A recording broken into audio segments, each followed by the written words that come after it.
La novela que cuenta uno de los conflictos religiosos más grandes de la historia, la llegada de la Revolución Protestante a la católica Europa y el último intento de regresar a la recién divorciada Inglaterra a la Iglesia Católica. Una columna de fuego de Ken Follett. Bienvenidos a este episodio de Bibliotequeando. Les habla su anfitrión Ricardo Lugo, como siempre muy honrado de seguir viendo los números de este podcast creciendo, donde enseñamos por supuesto literatura, historia, cultura, política, todo a través de los libros, grandes autores, grandes pensadores. Siempre pueden aprender o tener más contenido de Bibliotequeando en las redes, @bibliotequeando, por supuesto el canal de YouTube, mismo nombre, y el club de lectura en Patreon, donde pueden apoyar este concepto de los libros y también aprovechar y tener discusiones en grupo virtualmente sobre libros, temas y mucho más. Hoy les traigo el último libro de la serie. El último libro ya de estas 3 semanas que tenemos hablando de distintos puntos de la historia de la Europa medieval.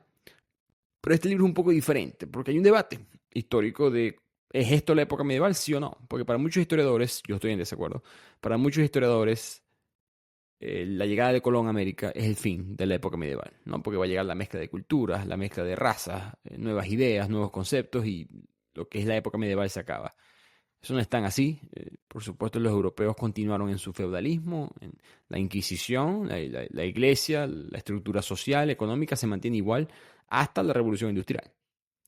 Y ese para mí sí es el final de la Edad Media, o por lo menos mucho más cercano a la realidad. El europeo que llega a América no es el europeo de la era de la Iluminación, es el europeo medieval. Y eso importa para el desarrollo de América. Y en ese punto es que está este libro, por eso que me gustó tanto. Porque va a estar, ya estamos 400 años después de Pilares de la Tierra, de la primera parte de la saga, 200 años después de Un Mundo Sin Fin, del libro anterior. Ambos libros están en el resumen del podcast si lo quieren escuchar. Una época de intenso conflicto entre los protestantes, esta nueva idea religiosa, y los católicos, tanto en Inglaterra como toda Europa. Y por eso es que yo me conecté tanto a este libro, porque no solamente hay personajes de la historia que yo conocía por mi lectura, me gusta mucho la historia, y vamos a ver a María de Escocia, a Queen Mary of Scots, María Estuardo, el rey Enrique II, la reina Isabel I, el rey Felipe de España, la masacre del día de San Bartolomeo, la conspiración de Babington, la conspiración de la pólvora, todos estos personajes y sucesos de la historia, que no se preocupen si no los conocen, yo se les voy a dar contexto como siempre a través del resumen. Si hay uno de esos nombres o sucesos que sí conocen, que quizás ni siquiera sepas que conoces, es la conspiración de la pólvora. No sé si han visto la película V de Vendetta o el grupo de hackers Anonymous. Siempre tienen esta máscara blanca puesta con unos bigotes bien finos. Esa es una cara, esa máscara está basada en la cara de Guy Fawkes, que es uno de los líderes de esta conspiración de la pólvora.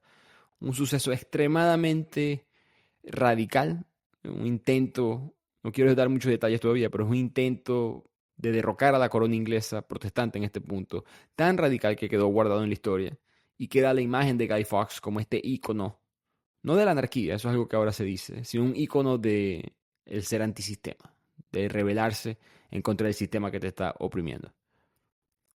Así que por detalles como ese, es que este libro para mí es el más entretenido nuevamente de la saga, pero una de las razones por las cuales yo siempre me conecté mucho y recuerdo bastante de los detalles de Columna de Fuego hasta, antes de prepararme para este resumen, estamos en el año 1558, cuando arranca el libro, pero hay muchas cosas que suceden antes de esto, que cambian la dinámica de Europa religiosamente hablando. Entonces piensen en esa fecha, estamos hablando de unos 66 años después de la llegada de Cristóbal Colón a América. Y como mencioné, Cristóbal Colón llega con Europa medieval, ¿no? España llega con su Europa medieval. ¿Y cómo se desarrollan las consecuencias de este primer europeo que llega a América? Por supuesto, está muy relacionado a la religión y política que se desarrolla específicamente en este libro. Que, por cierto, esa es la peor mentira de la historia, ¿no? Que Cristóbal Colón descubrió América. Y no me refiero solamente al hecho de que ya habían indígenas en estas tierras, sino de que Cristóbal Colón no fue el primer europeo en descubrir entre comillas, o pisar territorio que ahora llamamos americano. Fue el vikingo islandés Leif Erikson y su grupo, que fueron exploradores vikingos que llegaron a Newfoundland, a Terra Nova, en Canadá hoy en día. Newfoundland, Terra Nova significa exactamente tierra encontrada o descubierta. Y ellos llegan a Canadá en el año 1000 después de Cristo. En otras palabras, 492 años antes de la llegada de Cristóbal Colón. Canadá en verdad no está muy lejos del territorio islandés. Está a unos 2000 kilómetros de distancia, que es básicamente la misma distancia que está Islandia de Noruega. Entonces era bastante accesible para la época.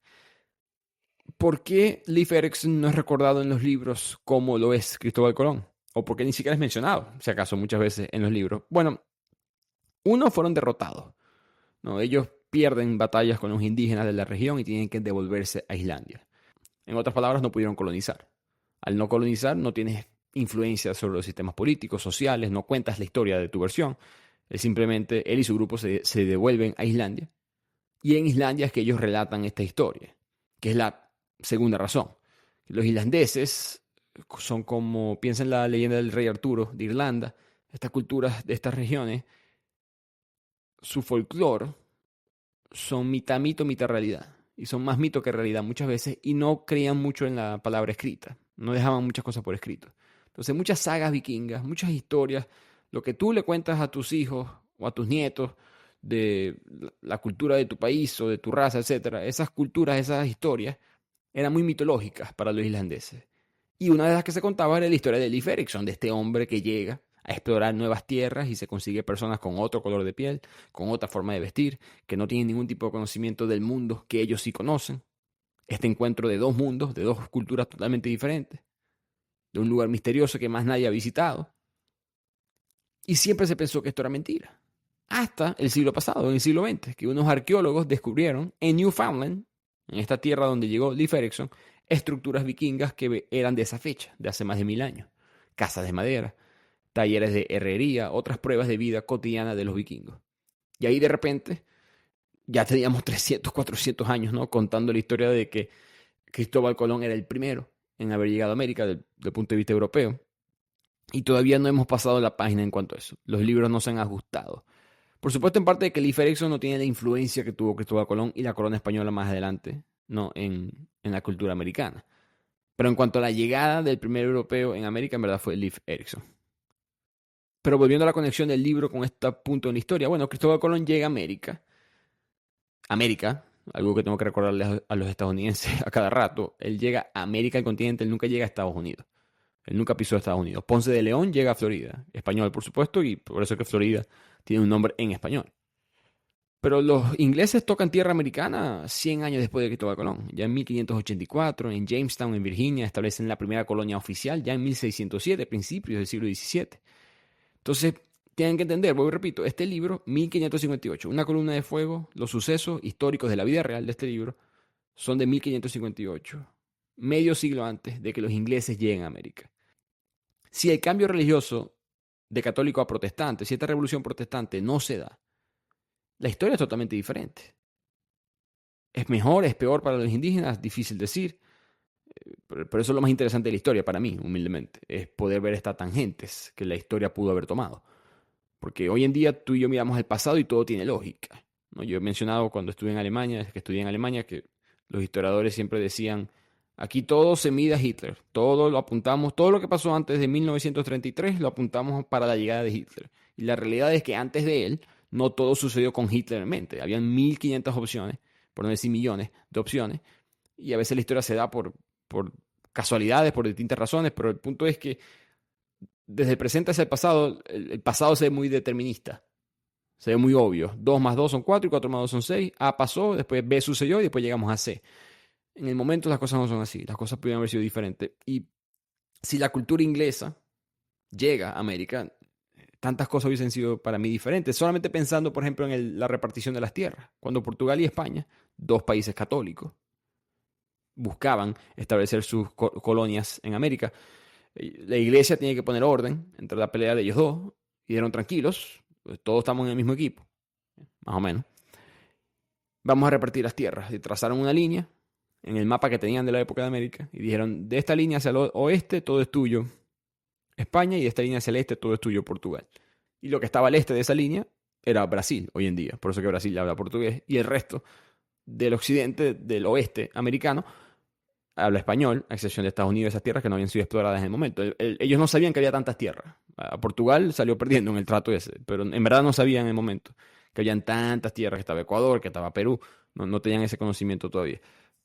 Entonces piensen en eso, ¿no? Inglaterra coloniza, en parte, por muchas razones, pero en parte, porque está compitiendo con los poderes católicos de la época en Europa.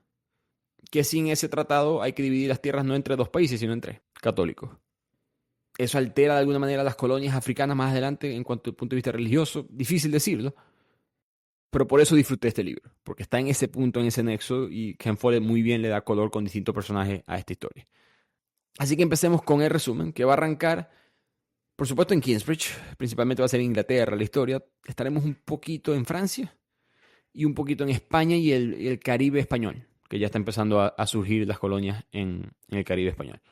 Y nuestro personaje principal es Ned, N-E-D, Ned Wheeler, que algo diferente a las otras obras de Ken Follett, él sí va a ser parte de la aristocracia, él sí va a ser parte de la realeza o de la corte, de la gente que influencia la corona, porque había mencionado anteriormente que lo que me gustaba de esta saga de Pilares de la Tierra muestra la vida del campesino promedio, del trabajador promedio, de la clase social que en verdad era la mayoría de la población en la Edad Media. No era la corona o la gente de influencia. En este caso él cambia un poco la receta y ahora sí tenemos aristócratas que son mano derecha de reyes y reinas, gente importante en la política nacional, internacional.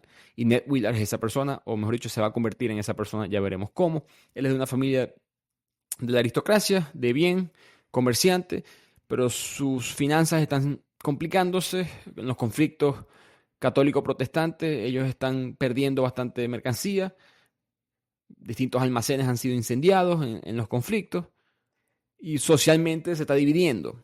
Kingsbridge, él está en Kingsbridge y socialmente hay divisiones que se muestra muy bien en la obra con una escena de la aristocracia que termina en total violencia. Golpes, hombres sacan espadas, sangre entre ambos porque en verdad la sociedad está bastante dividida entre quién es católico y quién es protestante. Ya llegaremos a eso.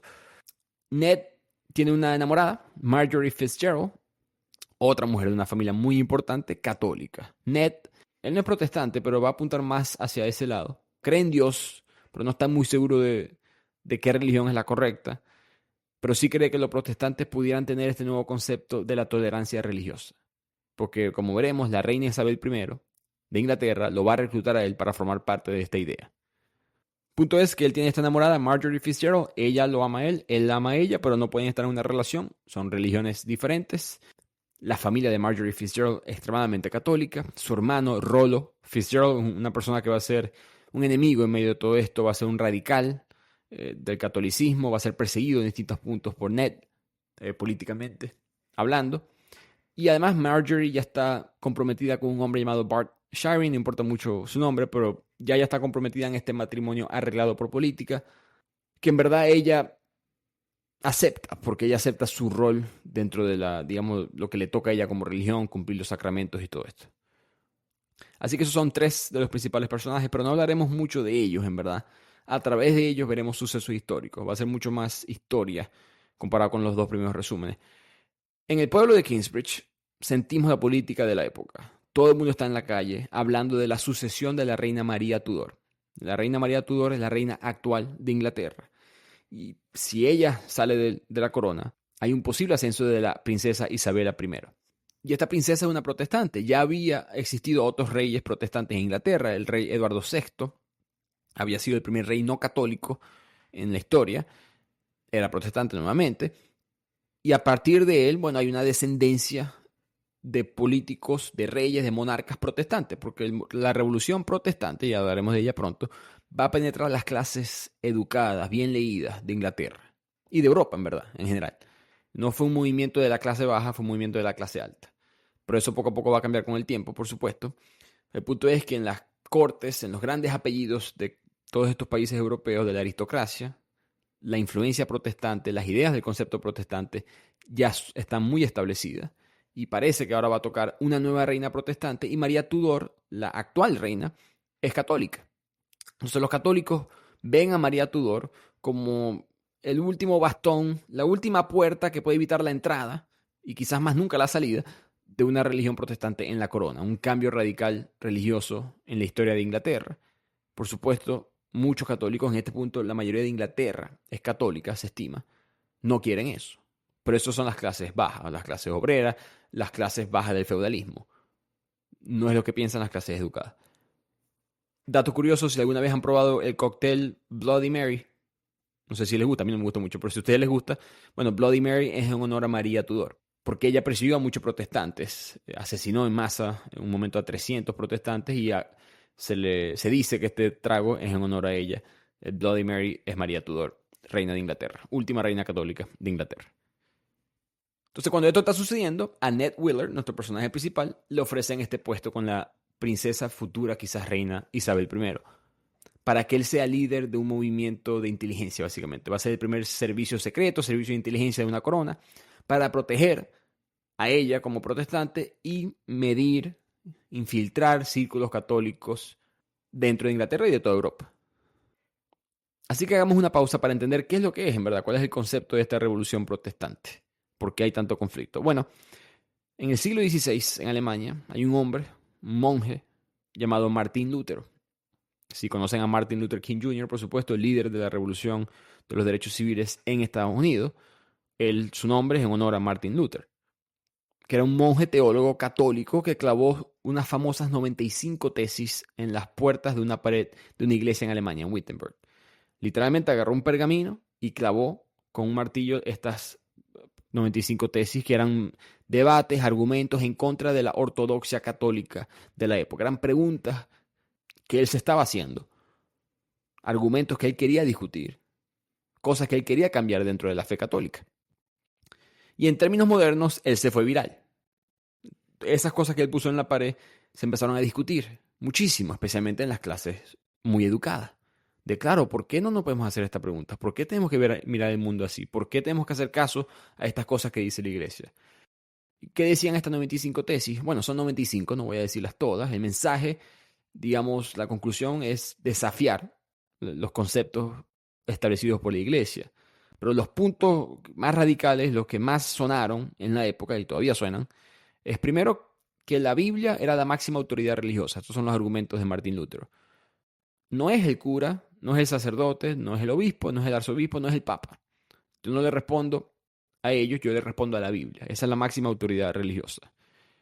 Segundo, de que la fe es suficiente para la salvación. No es necesario las buenas obras, sino que con la fe, con la creencia, tú crees en esto, te vas a salvar. Tercero, de que la práctica de la venta de las indulgencias para absolver los pecados era un engaño, era engañosa.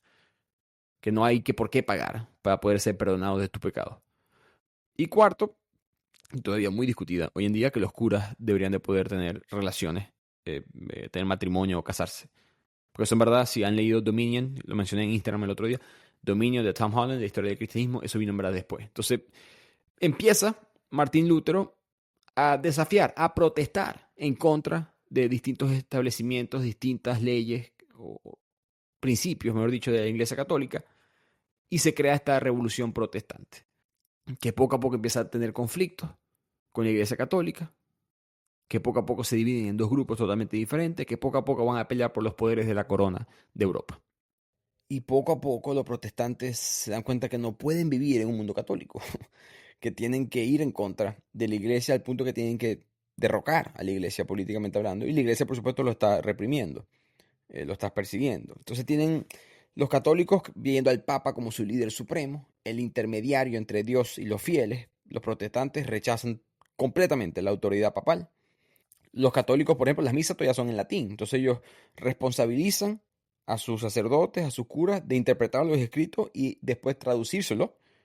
Todo el Evangelio, si los que han ido a misa católica, el Evangelio se leía en latín y después el cura, por eso que el cura después de leer el Evangelio se queda hablando como por 10 minutos, porque antes el cura después hablaba en este caso en alemán, en inglés, en francés, lo que sea, y le explicaba a la gente lo que él acaba de leer y cuál era el mensaje de eso. Pero la gente quedaba como que, ajá, no sé si lo que él dijo es verdad, a menos que yo sepa latín, que poca gente sabía latín. O sea, la clase solamente es educada. Entonces los protestantes promovían que cada individuo podía leer e interpretar la Biblia por sí mismo. Entonces los protestantes, una de las cosas que ellos empiezan a hacer es traducir las Biblias al francés, al inglés, al español. Y esas Biblias fueron quemadas, perseguidas. Eso fue, vamos a ver eso un poco en la obra. Pero yo pienso que fue, del punto de vista para la Iglesia Católica, hubiese sido mejor para ellos quedarse con el latín. Por lo menos que algunos rezos se quedaran en latín. Yo pienso, la religión no es muy racional que digamos, ¿no? Entonces la religión es algo romántico y hay cierta magia en rezar en un idioma muy conectado a los orígenes de la Iglesia Católica. El Islam, por ejemplo, se reza en árabe. Los rezos del Islam son en árabe. La mayoría de la gente del Islam no habla árabe. El Islam, la gente piensa que Sí, acá ratico la gente comete ese error. Musulmán, árabe. No, la mayoría de los musulmanes no hablan árabe. La mayoría de los musulmanes están en la India, en Pakistán, en Bangladesh, en distintas partes de Asia, no en Medio Oriente, y no hablan árabe. Yo he leído bastantes artículos de grandes pensadores de estas zonas que se alejaron del Islam, en parte por eso, porque no se sienten bienvenidos, porque el Islam es demasiado bueno. Mira, empezamos aquí, nosotros, los árabes, y ustedes son los nuevos.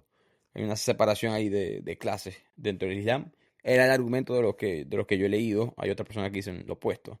Pero volviendo al conflicto católico-protestante, por supuesto el clero tenía que permanecer célibe. Los 7 sacramentos: bautismo, confirmación, eucaristía, penitencia, unción de los enfermos, orden sacerdotal, matrimonio. Todos esenciales para la salvación. Los protestantes dicen, no, no necesitas hacer eso. Solamente necesitas el bautismo y la Eucaristía. Y los pastores, los curas, bueno, curas, ese nombre se va a borrar. Los protestantes lo van a llamar pastores, predicadores, ellos se pueden casar. ¿Y cuándo en Inglaterra llega el protestantismo? Porque, bueno, porque un hombre no podía tener varones. Ese es básicamente, estoy resumiendo la historia de manera muy simple, pero Enrique VIII, 1534, unos 20 años antes de que empiece nuestra novela, él promulgó el Acta de la Supremacía, que lo declara él mismo como cabeza de la iglesia en Inglaterra. Él se divorcia de la iglesia, porque la iglesia no te deja divorciar. No, si tú estás casado, mis padres, por ejemplo, que están divorciados, ellos en la iglesia católica, en alguna hoja de Excel en el Vaticano, todavía salen casados. Ellos no se pueden divorciar dentro de la iglesia. Entonces, el rey Enrique VIII ya estaba casado, pero no conseguía un heredero varón. En su matrimonio con Catalina de Aragón, él solamente tuvo niñas. Y él dijo, hombre, no, no, es culpa de ella, en la mentalidad ignorante de la época, es culpa de ella. Y irónicamente, no, la mujer XX, el hombre XY, en la cromosoma, el hombre puede dar X o Y. Entonces, al final de cuentas, es el hombre más el que decide el sexo del niño. Pero en la época se pensaba que la mujer era la única responsable del niño. Y él pensaba que, bueno, debe ser Catarina, que no me puede dar un varón. Ella es físicamente imposible de darme un varón. Entonces dicen a la iglesia, por favor, déjame divorciarme para yo poder tener un varón y continuar mi legado. A lo que la iglesia le dice que no, eso no se puede, ni para ti, rey Enrique. Él dice, bueno, entonces si ustedes no me dejan divorciar, yo me divorcio de ustedes. Él consecuentemente siguió teniendo hijos con otras mujeres, pero todas eran niñas también. Voy, repito, era él, no ella.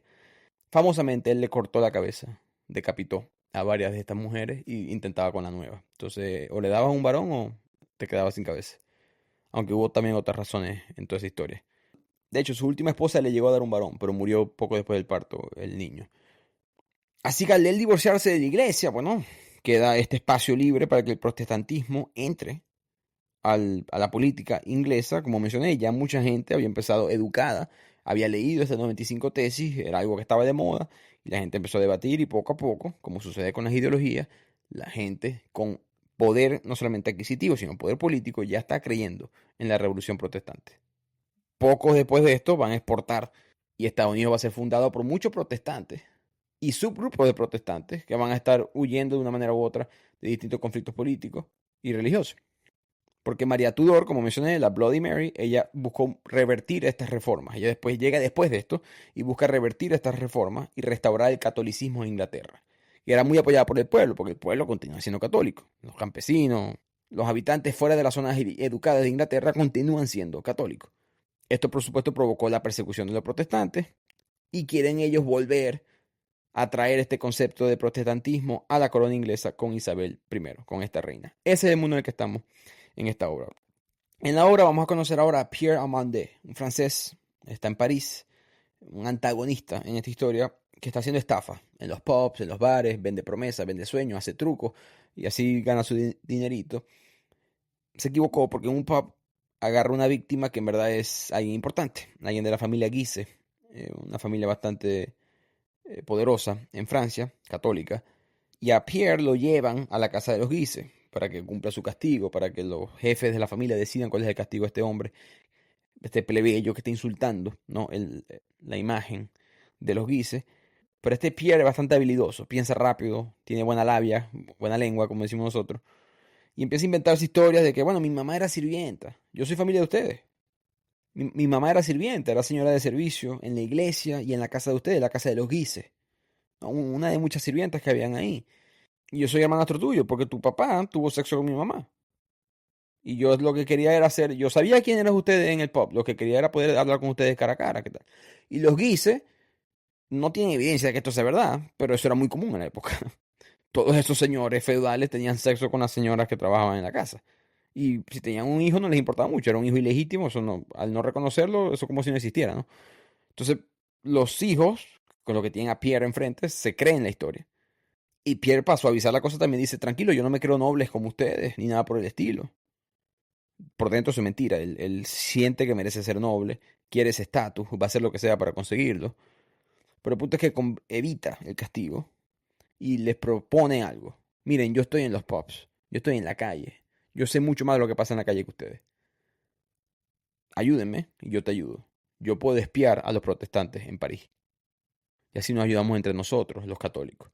Y los hermanos Guise aceptan. Así que aquí empieza esta alianza entre Pierre Amandé y los hermanos Guise. Ahora vemos otro personaje en la obra que es Sylvie Palot. Sylvie es una de las personajes más entretenidas y quizás inteligentes de la obra. Ella es hija de un librero, un señor que tiene una tienda, una librería, protestante. No que los libros sean todos protestantes, pero el señor es protestante, ella es protestante. Y se encuentra en este momento en la obra atendiendo a un cliente. Ese cliente es Pierre. Pierre, por supuesto, está ahí para sacar información. Y Sylvie se da cuenta. Este hombre está aquí haciendo muchas preguntas sobre qué es la gente que viene acá, que visita y cuándo rezan y qué hacen. Y ella, yo no voy a meterme mucho en esto, pero Pierre es, repito, buena labia. Lo dice de una manera como que genuinamente yo solamente quería formar parte de la religión. Y además Pierre es apuesto, y además Sylvie también tiene lo suyo, y se coquetean, y poco a poco van a arrancar una relación que Sylvie piensa que es verdad, que Pierre sabe que es mentira. En otra parte de mucho más dinero en París está Alison Mackay, que es una amiga de Mary Stuart, de Mary de Escocia, de María Estuardo. Voy a tener que decidir qué nombre utilizar aquí en este resumen, si María Stuart, María de Escocia o María Estuardo, y que tiene 16 años en este punto, solamente tiene 16 años. Ella y su amiga están preocupadas porque, bueno, se está casando con Francisco II, que es el heredero del trono francés. Y por supuesto un matrimonio de estos importantes de la realeza europea. Se van a casar el domingo después de Pascua y ambas están un poquito nerviosas porque siente que Francisco está angustiado, abandona la habitación, nunca está sola con ella.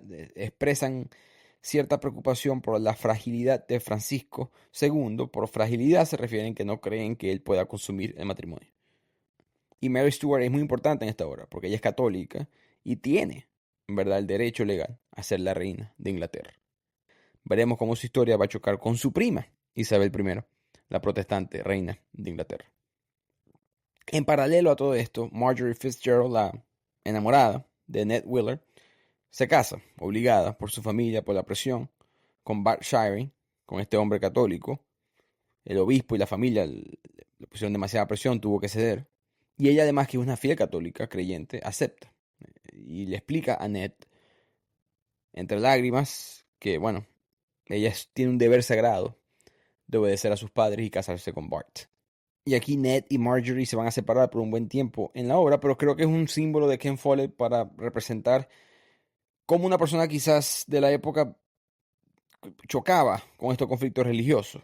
No, no era solamente la dirección que el país tenía que tomar, no era solamente los conceptos que Martín Lutero tiene en una puerta de una iglesia clavados, era también cómo tú y yo vamos a poder coexistir en épocas de este conflicto tan intenso.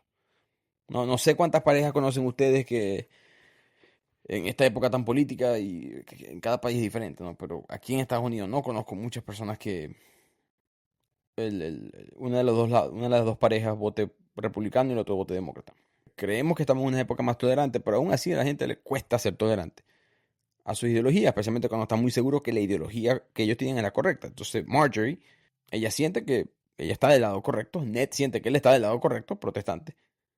Y simplemente eso es demasiado choque para ellos poder coexistir, especialmente cuando te asomas por la ventana y ves lo que está pasando afuera. Cuando Bloody Mary está haciendo la Bloody Mary, cuando veremos también a los protestantes responder contra los católicos. Ahora avanzamos en la obra y vamos a conocer a dos personajes nuevos. Les mencioné que parte de la obra también en España. Barney Wheeler, primo de nuestro personaje principal, Ned Wheeler, y su primo, Carlos Cruz, que es un fabricante de armas para el gobierno español. Ambos están en Sevilla por negocios, por cuestiones financieras. Tienen un esclavo, Brima Dabo, un hombre del oeste africano católico que va a misa con su dueño usualmente, pero aún así mantiene creencias de su propia cultura. Creo que el propósito de Follett de este personaje es, uno, mostrar la esclavitud, ¿no? Que ya está ejerciéndose, cosa que no era presente en Pilares de la Tierra y en Un Mundo Sin Fin, la parte 1 y 2 de esta hasta ahora trilogía. Pero también creo que querían sacarnos de esta mentalidad binaria de católico protestante que va a haber en la obra. Como que recordar que estas no son las únicas dos ideologías en el mundo. Hay otras creencias, varias de esas fueron borradas, otras quedaron en sus propios conflictos y otras simplemente con el pasar del tiempo no sobrevivieron, digamos, en la competencia de ideas. Pero estamos en la época muy cercana, en fecha, al el Gran Inquisidor de Dostoevsky, eh, parte de los hermanos Karamazov. Estamos en Sevilla, misma ciudad. Entonces la Inquisición española está en su tope, ¿no? Hay estrictos códigos de vestimenta, muchas reglas sobre los amores prohibidos, de no mezclarse, por supuesto, fuera de la religión. Y esa Inquisición, por supuesto, se va a establecer más adelante en nuestro continente. La famosa Casa de la Inquisición, el Palacio de la Inquisición en Cartagena, Colombia, por ejemplo, una de las que yo he podido visitar, son marcas de la Edad Media en nuestro continente. Por eso que argumento que aquí no se acaba ese periodo. Barney está enamorado. Barney Willard, el primo de Ned, está enamorado de una mujer española, Jerónima, pero su padre le prohíbe estar con Barney porque él es inglés, ¿no? Y el odio histórico de Inglaterra a España en parte es por eso, es religioso. Y en España, en Sevilla específicamente, hay un nuevo inquisidor, el padre Alonso, que es un hombre siempre en plena cacería de brujas, verificando que las personas no estén trabajando los domingos, porque ese es el día santo, sagrado, verificando que la gente sí trabaje los viernes, porque ese es el día sagrado de los musulmanes, verificando que todo el mundo tenga un crucifijo encima de su cama, era una de las marcas importantes, y verificando, por supuesto, parte de las mismas actividades que eran problemáticas en los primeros dos libros, cualquier tipo de magia negra, ¿no? Cualquier tipo de experimento científico. Y Ebrima Dabo, o sea, Carlos Cruz, este fabricante de armas para el gobierno, y su esclavo están realizando un experimento con un nuevo horno, una nueva tecnología que puede producir hierro líquido, lo que provoca quejas de los distintos comerciantes que no pueden competir con el negocio que ahora Carlos está estableciendo. Ebrima siempre lo ayuda en estas técnicas, en estos proyectos, porque siente que si Carlos se hace rico, eventualmente Carlos va a tener suficiente clemencia y le va a dar la libertad. Con tantos comerciantes quejándose, pues le toca la puerta el padre Alonso. Obviamente, llega la Inquisición. La Inquisición en este punto es una herramienta política. No, si alguien avanzaba financieramente, políticamente, socialmente, siempre es un potencial riesgo para el status quo. No muy diferente a muchas cosas hoy en día. Entonces, cualquier comerciante, cualquier político, cualquier señor feudal, cualquier fiel a la iglesia que esté avanzando, no gracias a la iglesia, es alguien que está actuando de una manera independiente. Por lo tanto, la Inquisición toca la puerta muchas veces por razones políticas. La mayoría de las veces, en verdad, multaban, confiscaban tierras, expropiaban en términos modernos. Todos estos casos de la gente quemada en la hoguera, se exagera mucho cuánto eso sucedió, por supuesto sucedió. Pero en verdad fueron como 3.000, 4.000, se estima. Estamos hablando de 400 años. Era más el efecto miedo, ¿no? El efecto psicológico. Eventualmente llegan unos hombres después que el inquisidor se va y destruyen el horno y atacan a estos hombres. Ellos se defienden y sobreviven, pero después de estas consecuencias, ellos deciden que tenemos que huir de España. No, no, los comerciantes están muy ligados, ¿no? La gente de bien está muy conectada a la iglesia y la Inquisición está ahorita demasiado fuerte para nosotros tener éxito aquí. Mientras tanto, del otro lado de la historia, tenemos a Inglaterra que está preocupado por Francia y España. Ambos están creciendo rápidamente. Nadie en este punto sabe que el Imperio Británico se iba a convertir en el Imperio Británico. En este punto, Inglaterra es una isla anteriormente insignificante en la geopolítica. Nadie va a pensar que se iba a convertir en el imperio con 25% del mapa totalmente cubierto. Así que eso es Inglaterra. En Francia, Rollo Fitzgerald, el hermano de Marjorie, que también es católico, por supuesto, como mencioné, la familia Fitzgerald es católica, está investigando quién es quién religiosamente. Y poco a poco se entera de ciertas creencias protestantes en ciertas familias que tienen reuniones en secreto, reuniones ilegales. Y Rolos averigua que un hombre está asistiendo a estos servicios protestantes, a alguien específico, y él sabe que si agarra uno puede agarrar a los demás. Lleva a este hombre al obispo, lo amenazan, lo torturan para extraer la información. Este hombre, por supuesto ya quebrando, revela la ubicación de estas reuniones secretas y quiénes eran los participantes de los servicios protestantes. terminan ordenando que asesinen a este hombre y arresten a los demás protestantes. Les conté esa parte para que entiendan cómo cualquier persona de cualquier familia, con tal y fuera suficientemente creyente o conectada con la iglesia o ambas, era un posible enemigo tuyo en la calle. A mí me dio una sensación bastante soviético de esto. Cualquier persona podía ser alguien que estaba infiltrado. Cualquier persona podía ganar puntos con el lado correcto. Cualquier persona podía tener la idea de que esto es parte de una revolución importante, de que esto es un punto importante en la historia. Y por el bien, y definan bien ustedes, hay que eliminar a estos traidores, ¿no? A estas personas que van en contra de mi revolución. Protestante, católica, irrelevante. Pero vayamos con más detalles de nuestra reina María Stuart, María de Escocia. Su historia no se las quiero contar toda todavía, se las contaré en el resumen, pero por ahora quiero que sepan que su historia es una de las más conocidas y de las más trágicas de Europa.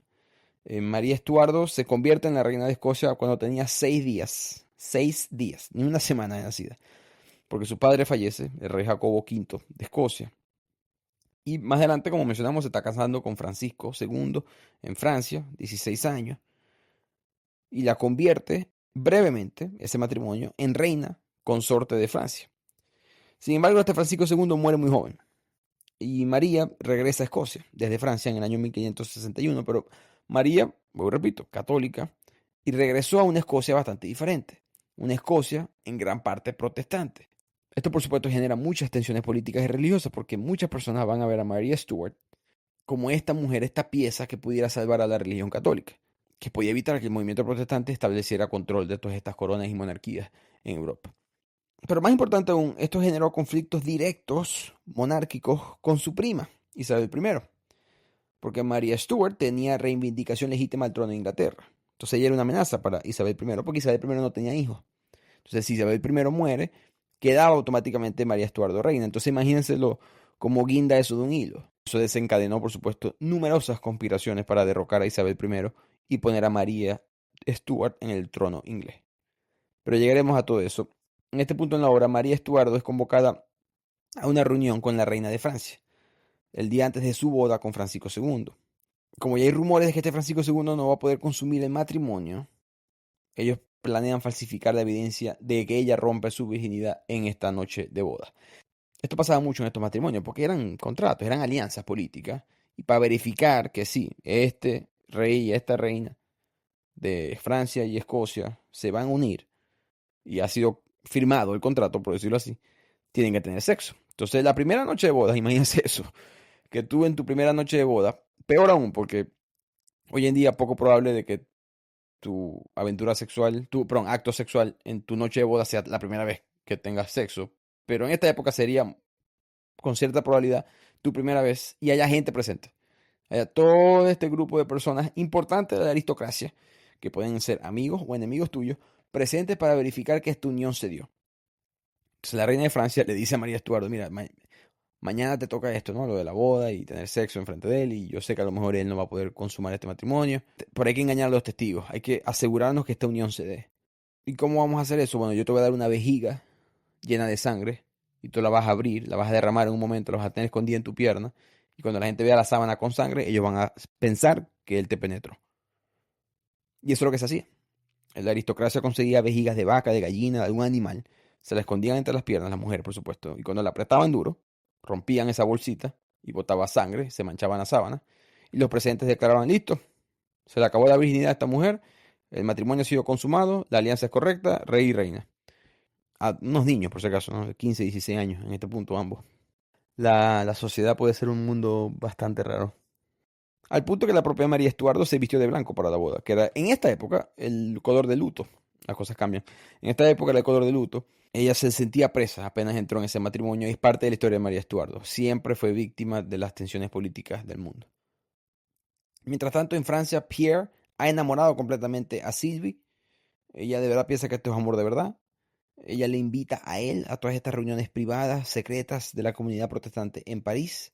Pierre siempre calculado, siempre sin ningún tipo de sentimiento por ella, siempre buscando la gloria de recuperar un apellido que nunca le perteneció. Le llegó hasta pedir matrimonio a Sylvie, que ella aceptó, toda emocionada. Y Ned en verdad es protestante de ideología, de familia, pero no ejerce. Por lo tanto, él dice, creo que este es el momento de aceptar esa oferta de trabajo, de empleo, que me dieron con la princesa Isabel I, de establecer un gobierno, tarde o temprano, que sea tolerante a la religión, que te permita vivir libre con tus propias creencias, que te permita además vivir sin creencias en caso de que sea necesario. Esa ideología es la que traería Inglaterra a Estados Unidos más adelante. Así que Ned va a ir a conocer a Isabel y admira su inteligencia, admira su pasión. Esto no es mentira, eso no es algo de que Follett agrega en la vida real. Está muy reportado que la reina Isabel, en este momento todavía princesa, fue conocida por su gran inteligencia. Muy hábil políticamente y con buena capacidad para gobernar, educada desde muy pequeña en latín, griego, francés, filosofía, muy astuta. De hecho, financió, respaldó a William Shakespeare en su momento, porque Shakespeare va a nacer unos años después de estos sucesos. Así que esta princesa impresiona a Ned, y Ned, que ahora sí se entera que Marjorie se termina casando, de verdad, con este hombre Bart Shirey, él dice, bueno, ahora le voy a dedicar mi vida a esta misión. ¿Y cuál es el trabajo de Ned? Ned va a ser básicamente, y esto es de la vida real, Ned es ficticio, pero esta institución existió. La princesa va a establecer una especie de servicio secreto, una de las primeras instituciones de inteligencia para un gobierno. Entonces Ned va a ser de los principales agentes de esta organización. Y a Ned le llega una información que le hace entender ahora por qué es que esta princesa estaba tan desesperada por contratarlo. La actual reina, María Tudor, no María de Escocia, María Tudor, la Bloody Mary, está enferma. María Tudor siempre estuvo enferma. Tanto que ella misma lo llamó el viejo invitado. Cada vez que ella se enfermaba decía, ahí viene, ¿ves? El viejo invitado. Se cree que llegó a tener pseudócisis, que es una enfermedad rarísima, que te da síntomas de embarazo, pero no tienes ningún feto. En este momento está muy enferma y va a fallecer. Se cree que fue de influenza. La muerte de ella, por supuesto, causa mucho revuelto, porque ahora la gente sí sabe, ok, quién va a ser la reina. Esta princesa Isabel primero, o su prima, María Estuardo, una católica y la otra protestante. En Londres, María Tudor muere y Ned presencia la coronación de Isabel I, la nueva reina de Inglaterra. Y Ned empieza a soñar con una meta de una sociedad diferente, una sociedad liberal, desde el punto de vista religioso. Veremos si la consigue.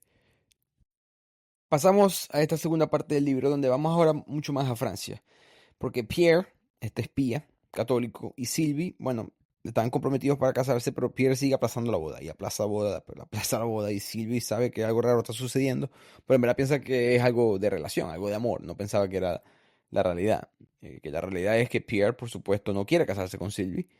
Él sigue hablando con los Guises, con los hermanos, como que, ajá, dígame cuando mi misión se acaba y yo termino este matrimonio y la llevo a ella presa. Pero los Guise, Charles de Guise es el principal hermano de los Guise en este libro. Charles, no le importa que Pierre se case con Sylvie, no le interesa, o sea, si es parte de tu misión, cásate y ya. Eh, la realidad es que Pierre, él tiene un anhelo por Verónica de Guise, una de las mujeres de la familia, que le otorgaría a él el poder de tener ese apellido, de ser de la nobleza, lo que él siempre ha soñado, ¿no? Entonces él tiene esta frustración con los Guise durante la obra. Pero del nivel político, que es lo más interesante de esta obra, el rey Enrique II de Francia, rey Henry, muere. Que es una de las muertes más extrañas para un rey. Él estaba en un torneo de justas, ese deporte que tú vas corriendo con un caballo y se van enfrentando, ¿no? Dos oponentes corren con un caballo con una lanza extremadamente larga. Él estaba practicando en uno de estos torneos y la lanza del oponente le golpeó la cara y lo destrozó. Le abrió un hueco en el ojo, le infectó el cerebro y murió unos días después. ¿Y por qué esto importa? Bueno, porque ahora va a quedar un nuevo rey y el nuevo rey es el rey Francisco. ¿Quién es el rey Francisco? El Francisco II, el esposo de María de Escocia. Y aquí es cuando la familia Guise y Pierre se dan cuenta, bueno, podemos asegurarnos de mantener el catolicismo, no tanto a través de Francisco, sino a través de alguien que es mucho más importante geopolíticamente, su esposa, María de Escocia. Alison, de hecho, la mejor amiga de Mary Stuart, que la mencionamos anteriormente. En resumen, ella está de acuerdo. Ellos la contactan a ella y a través de ella es que van a tener esta conexión con María de Escocia. Así que en Francia ahora van a haber dos sucesos, uno importante geopolíticamente y otro que es evidencia de lo que está sucediendo en el mundo. Francisco II es coronado rey de Francia. Este es el hecho de la vida real. El ficticio aquí va a ser la boda entre Sylvie y Pierre.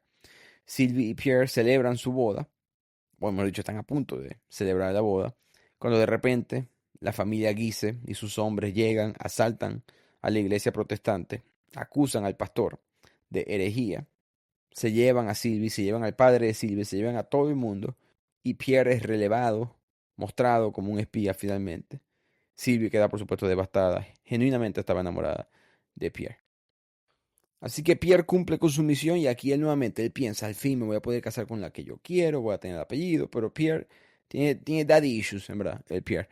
Sigue con esto de que mi padre es de la nobleza y todo esto. Habla con Charles de Guise para, mira, ¿será que podemos casarme yo ahora con alguien de la nobleza y cambiarme mi nombre? Y Charles se lo rechaza. De hecho, le dice, deberías de casarte. Cásate con la criada nuestra, con Odette, porque un sobrino nuestro la dejó embarazada y para que ella tenga a alguien que le cuide el bebé, cásate tú con ella. O sea, así de inferior lo veían a él. Y en cuanto a Sylvie, ella pues pierde a su padre con, digamos, el golpe emocional y ya su edad fallece. Entonces Sylvie queda en dificultades económicas y marcada socialmente como protestante. Ella cae en tanto desespero que contempla la prostitución para evitar morir de hambre. Pero de repente, mientras debate esa decisión, en el sótano de su padre consigue unas cajas con unos libros que su padre estaba vendiendo clandestinamente y Sylvie nunca se enteró. Eran unas Biblias en francés. Y ella decide, bueno, esto es lo mío, esto es lo que yo sé hacer, vender libros. Voy a empezar a venderlas. No todas al mismo tiempo, sino, hey, me queda una, me quedan dos. Y esa era una manera de ella mantener el precio muy alto. Entonces, uno de los productos del mercado negro en esta época más cotizados eran las Biblias en el idioma de cada país. Porque esto va a ser, voy repito, Follett se sale de Kingsbridge por primera vez, ¿no? En esta trilogía con tanta frecuencia, porque quiere mostrarte que esto está pasando en distintas partes de Europa, en Holanda, en Francia, en Bélgica, en España, en Inglaterra. Para que tengan una idea del peso de lo que significa tener un libro, o una Biblia, perdón, en francés, Jacques Lefebvre de Tapley, estoy seguro que pronuncié eso horrible, pero hice lo mejor que pude. 1500 años después de Cristo, poco antes de que empiece esta obra, él, esto es un personaje de la vida real, por supuesto, él tradujo el Nuevo Testamento al francés en el año 1523 y completó una versión completa de la Biblia en el año 1530. Entonces estamos hablando que en términos históricos, apenas unas décadas atrás, se ha impreso, se ha traducido, si acaso, la primera Biblia en la historia del francés. Nunca hubo una Biblia en francés, uno de los idiomas, por supuesto, ahora, más importante con la expansión que va a llegar ahora de Francia.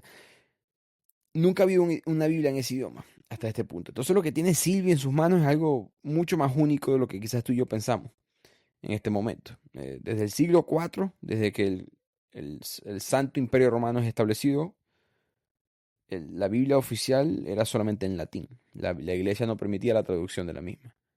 La lógica de la iglesia, la teología, era que las traducciones no oficiales, no permitidas por la institución católica, podían permitir interpretaciones erróneas o heréticas de las escrituras, que por supuesto pondrían en peligro la fe y la doctrina católica. Entonces esa era la lógica de por qué eso no se hacía.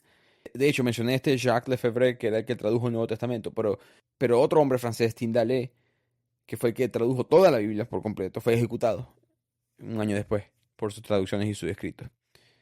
Y Martín Lutero, ese mismo hombre, muy importante en la historia, con las 95 tesis en la puerta, él tradujo la Biblia al alemán. Por supuesto, como mencioné, cultos, bien leídos, personas que podían... ¿Quién podía traducir una Biblia? ¿Quién podía traducir del latín, y un latín, cabe destacar, antiguo, complicado, al idioma moderno? Eran personas que eran muy bien leídas. Entonces la Revolución Protestante arranca en esa clase social.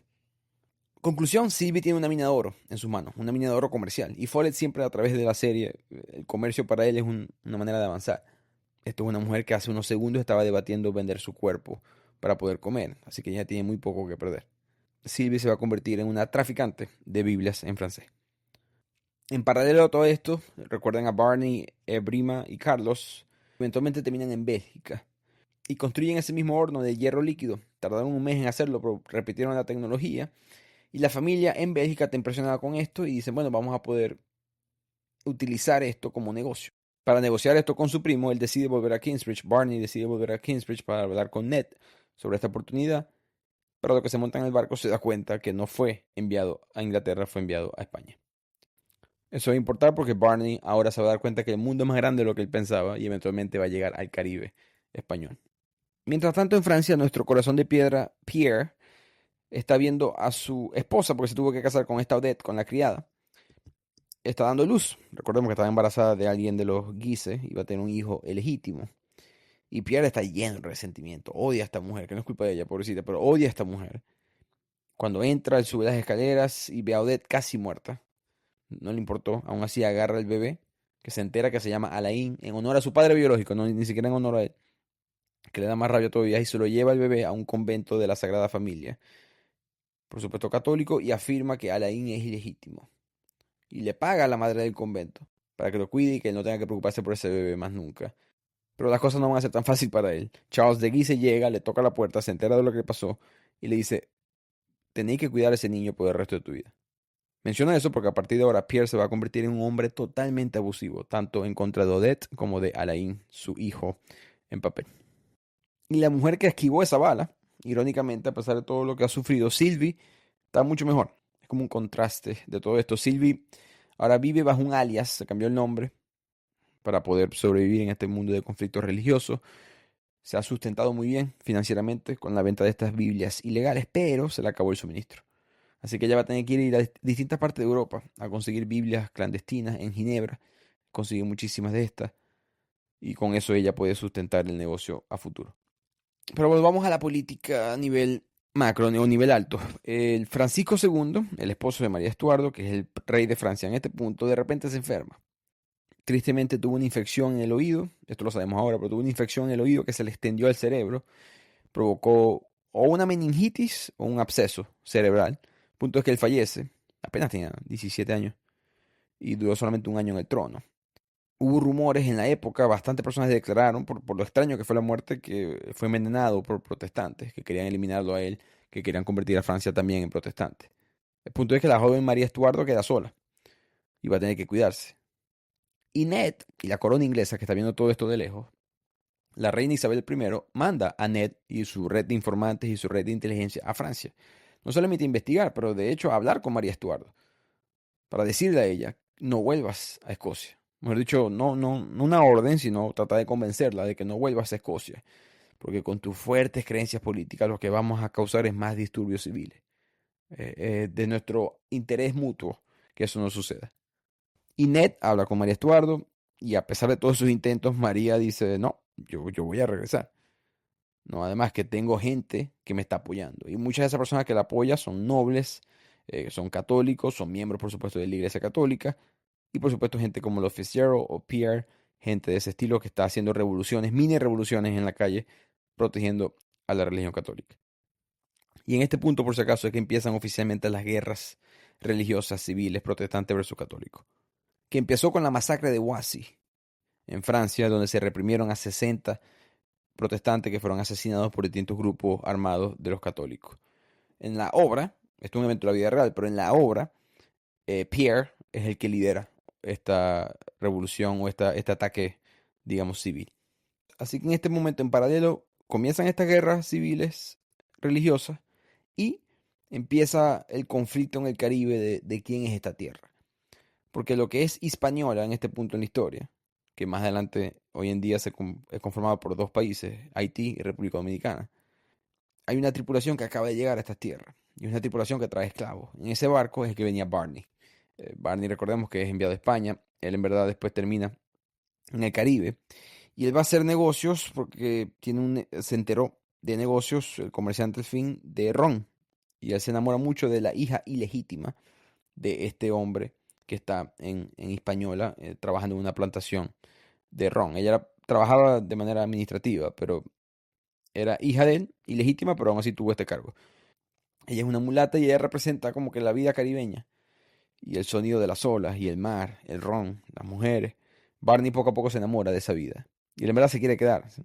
Pero toma la difícil decisión en ese momento de volver a Inglaterra y ahí llega un barco español y empieza un ataque naval, de los primeros que hubo en esta zona, y Barney tenía experiencia en combates navales, ayuda a la defensa inglesa en el Caribe y empieza a preocuparle a España la presencia inglesa en esta región.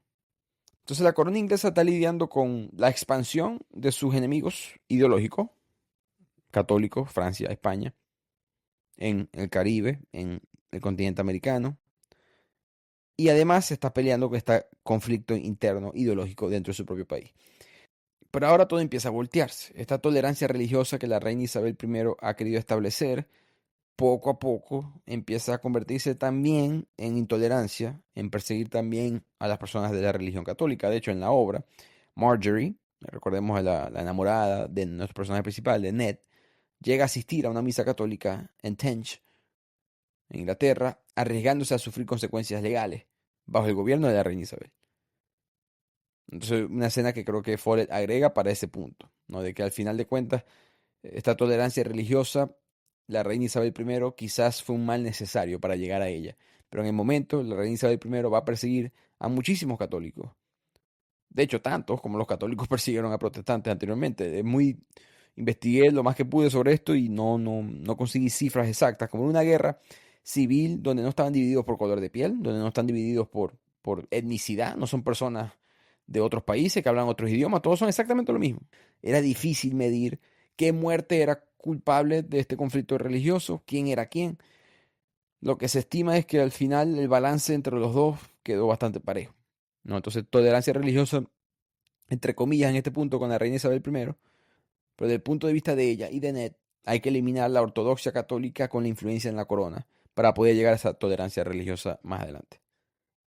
En todo esto, cuando Marjorie se entera que Ned es parte de la reina Isabel I, ella empieza a darle información a él, porque su matrimonio ha sido extremadamente problemático. Bart, su esposo, la abusa, no la quiere, nunca está presente.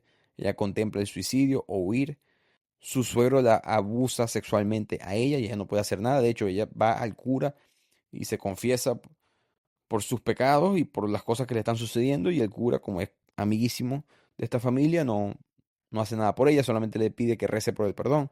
Ella está muy frustrada con esto y le empieza a dar información a Ned de cosas que estos católicos están haciendo, que ella en verdad no conecta los puntos. No lo ve como parte de una misión más, sino simplemente ve a personas que están haciendo algo incorrecto. Entonces Marjorie siempre va a estar en el medio, porque Ned va a estar persiguiendo a su hermano, al hermano de Marjorie, a Rollo Fitzgerald, y Marjorie va a estar amarrada entre sus dos amores. Ned, que representa este concepto de un mundo con tolerancia religiosa, y su hermano Rollo, que representa pues no solamente su familia, sino también, bueno, esta es mi cultura, esta es mi creencia, este es mi lado, a quien tengo que yo apoyar en este punto. Pero hagamos pausa en este momento en la historia. María de Escocia ha regresado a Escocia. Decisión peligrosa en la muy dividida Escocia. Yo fui a Escocia recientemente, me encanta el whisky. Fui a varios tours de distillerías de whisky y fui a Glasgow. Y en Glasgow está el único Subway, ¿no? La comida, los sándwiches Subway, que no es ni verde ni amarillo. Este Subway es naranja. ¿Por qué es naranja? Porque si es verde, sería del Celtic, del equipo de fútbol, que es católico. Si se pone blanco, pudiera ser más categorizado como de los Rangers que protestante. Y Celtic y Rangers, además del odio futbolístico que se tienen, en verdad viene de que son las dos potencias del fútbol de cada lado. Rangers protestantes y Celtic católico. Tengo un amiguísimo mío, Scottish, le decimos aquí, escocés. No es el sobrenombre más original del mundo, así le decimos, pero muy amigo mío. Y él y su esposa es católica, escocesa también, y él es protestante. Y cuando ellos ven los juegos del Celtic y Rangers, viven aquí en Estados Unidos, pero ven los juegos de Celtic y Rangers en cuartos separados. Nunca lo ven en el mismo cuarto. Él es mayor, mucho mayor. Tienen ya unos 25, creo que, años casados. Felizmente casados y nunca han visto un juego de fútbol del otro equipo juntos. Eso te dice bastante del odio que hay en esas culturas. Él me dijo que casarse con esa familia fue difícil. Menciono eso porque en esta historia la dividida Escocia es la dividida Escocia. En este punto sí es a muerte la división entre los católicos y los protestantes. De aquí la obra se va a adelantar 2, 3 años más adelante. Después hablaremos de Maria Stuart, que vale la pena hablar sobre ella. Pero quiero hablar un poco rápidamente de Brima, este antiguo esclavo, que ahora es de hecho, un exitoso fabricante de hierro en Holanda, junto a su antiguo dueño. El negocio da frutos y esto muestra otro lado de este tipo de conflictos, ¿no? Un antiguo esclavo, ¿cómo va a apoyar a un lado o el otro? ¿No? Él siempre va a jugar para los dos lados de una manera u otra. No tanto políticamente, sino él va a defender en distintos momentos de la obra a personas que están siendo perseguidas de un lado o del otro, porque como él tiene mucho miedo de perder su nueva vida en medio de este conflicto. Para él, aquí no hay ganadores, ni perdedores, ni amigos, ni enemigos. Quizás ambos son enemigos, ¿no? Y en estas escenas que él tiene mirando a su alrededor, hay algo muy interesante, porque él empieza a darse cuenta de cómo identificar a estas personas blancas y quiere aprender a diferenciar quién es católico y quién es protestante, sin hablar con ellos, sino por cómo están caminando. Y esa escena es interesante porque entonces se ven los protestantes usando ropa de manera diferente. Los protestantes no usaban rosarios, La vestimenta era gris, no llamaba la atención, era neutro. No mostraban para nada las partes sexuales de su cuerpo. No que los católicos estuvieran caminando en un traje de baño sexy, pero los protestantes eran más conservadores aún. Sus casas no tenían colores, sus casas no tenían arte religiosa, no adoraban símbolos. Y es interesante, esa escena siempre la recuerdo porque en el club de lectura de Patreon yo estaba hablando con los miembros, estábamos hablando de política en un momento y no recuerdo el tema específico, pero me hicieron recordar a un estudio que yo participé, que yo ayudé a hacer en la universidad. Yo estudié en un pueblo muy pequeño, en Texas, republicano en su mayoría, los ciudadanos, y la ciudad nos contrató, o contrató a la universidad, para hacer un estudio de mercadeo, mejor dicho, de comportamiento del consumidor, para entender por qué es que los republicanos de este pueblo no estaban reciclando. Entonces empezamos a investigar, nos dimos cuenta que ellos cada vez que veían un pipote de basura verde o azul afuera de una casa, ellos automáticamente decían, demócrata. Y al saber que el pipote significaba ser demócrata, no que a ellos les importaba reciclar, en verdad no les molestaba, a muchos de ellos, algunos sí, sino que no querían ser identificados del otro lado. Entonces la definición de su grupo y del comportamiento de su grupo va a estar basada en un antónimo de la definición del otro grupo. Y el ser humano actúa así. Y hemos hablado sobre eso en otros episodios del podcast, pero los grupos se identifican en un baile con los grupos que ellos consideran sus enemigos y los comportamientos van cambiando. Entonces los católicos y los greco-ortodoxos también, que son mucho más coloridos, con esta descendencia del Imperio Romano, llamativos, más exuberantes, las catedrales con los vidrios de colores y todo extravagante. Los protestantes empiezan a decir, no solamente soy un enemigo ideológico tuyo, pero además me voy a convertir en un enemigo cultural. Las mismas catedrales protestantes, si las han visto aquí en Estados Unidos, son bastante... Si le quitas la cruz, no sabes si es una escuela, un centro comercial, no son de llamar la atención, en verdad, artísticamente hablando. Pero pasemos a Maria Stuart. Es muy interesante porque ahora tiene 22 años. Y se casa con un hombre, el señor Darnley, Lord Darnley, ambos eran católicos y este Darnley tenía ascendencia tanto del lado de María Tudor, de Bloody Mary, y del lado de Enrique VIII, que es este hombre que se divorcia de la iglesia católica en Inglaterra, este rey.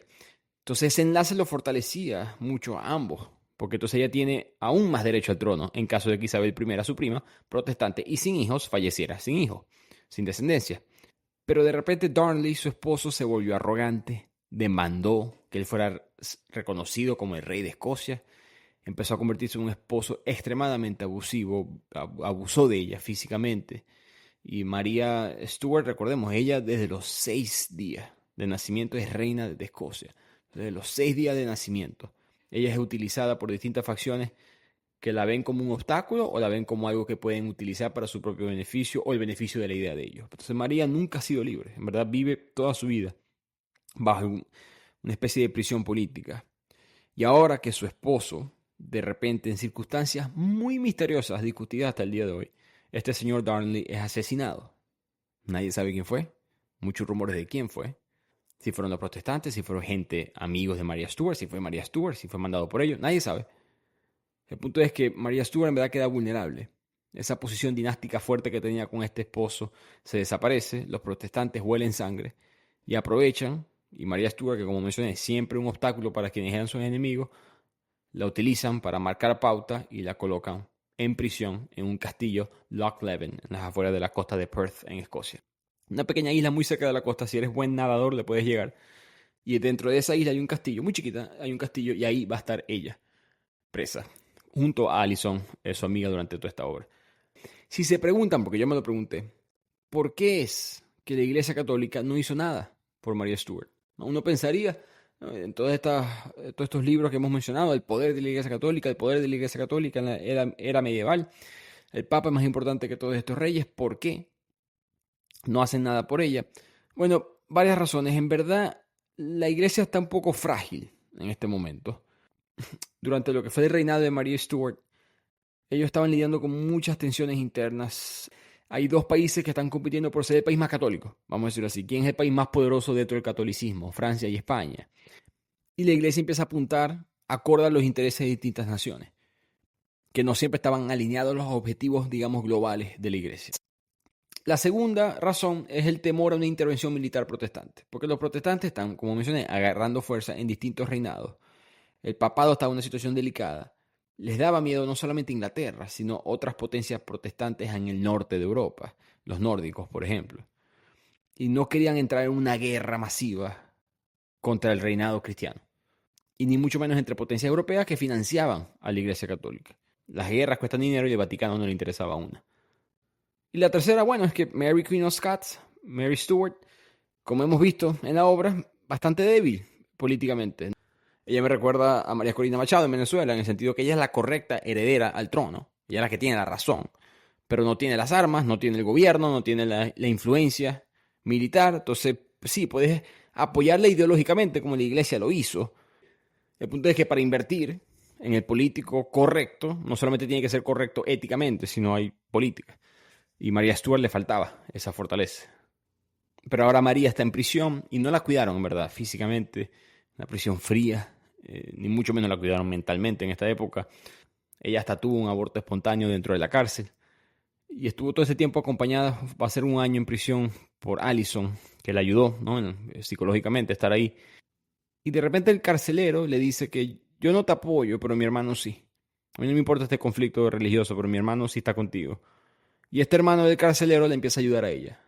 La ayuda a meter mensajes escondidos, a enviar mensajes escondidos afuera, secretos dentro de la comida, las entregas de correo, y poco a poco planean un escape.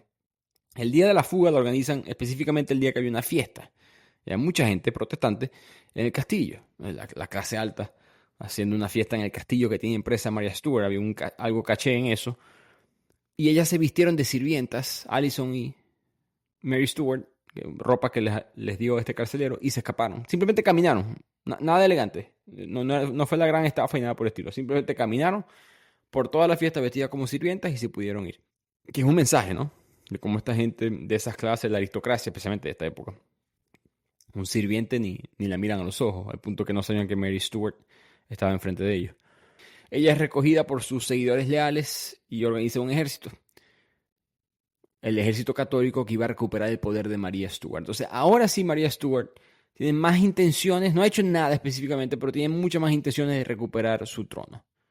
Pero ese ejército rápidamente, 2 semanas después apenas, cae derrotado en varias batallas. Como mencioné, la iglesia no iba a apoyar mucho, que digamos, y no había dinero tampoco de parte de María Stuart para organizar o financiar una guerra. Y Allison ya le dice a su amiga María, vámonos de Escocia, olvidémonos de Escocia, vámonos a Francia y vamos a planear desde allá. Pensemos cabeza fría. Pero María dice, dame un chance, déjame hablar con una persona importante que creo que nos puede ayudar. La reina Isabel I de Inglaterra, mi prima. Así que María Stuart tiene una esperanza de que su prima pueda recapacitar y ayudar en este conflicto y solucionar este problema. Y aquí en la obra, todas estas cosas son de la vida real, aquí en la obra, Ned informa a la reina Isabel de estos movimientos, ¿no? Con su red de espías y todo esto, informa de lo que está haciendo Mary Stuart. Quiero aclarar que en la vida real Ned es un personaje ficticio, pero él trabaja para Cecil, ese es su jefe, que es un personaje de la vida real, que le reporta a Sir Francis Walsingham, que también es un personaje de la vida real. Son los primeros jefes de espionaje de la historia moderna en Europa. Y hay una reunión de todos estos agentes de la inteligencia inglesa y están aconsejando a la reina Isabel I de qué vamos a hacer con tu prima, que viene a hablar contigo y todo esto. Y la respuesta, conclusión que llegan ellos, que Isabel I está de acuerdo, es encarcelarla, meterla presa otra vez. Y aquí Ned empieza a hablar con Marjorie. Estamos hablando de cartas, por supuesto. Empieza a enviarle cartas a Marjorie. Y ella le dice, mira, tengo un hijo, no de mi esposo, sino de mi suegro. Recordemos que el suegro de ella la estaba violando, abusando de ella sexualmente. Entonces, que pobre mujer queda embarazada de su suegro, y ahora tiene un hijo, que piensa que su abuelo es su abuelo, cuando en verdad es su padre. Mientras tanto, él se entera a través de su hermano, de Barney, que recordemos que está con contactos con España, que España aparentemente quiere invadir Inglaterra. Eso para Ned es la noticia más importante. Empieza a mandar su red de espías para que investiguen de dónde viene ese rumor, hasta que de repente escucha que Marjorie ha llegado a visitarlo. Y aquí tienen la parte romántica de la novela. Marjorie y Ned tienen su primer encuentro sexual. Uno de los pocos momentos de colaboración entre ambos lados en la obra, pero creo que ese es el mensaje. Ahora, noticias en la obra de la vida real. El Papa excomulgó a Isabel I por su trato con los católicos y con María Stuart. Y eso cambia mucho desde el punto de vista de la población en Inglaterra.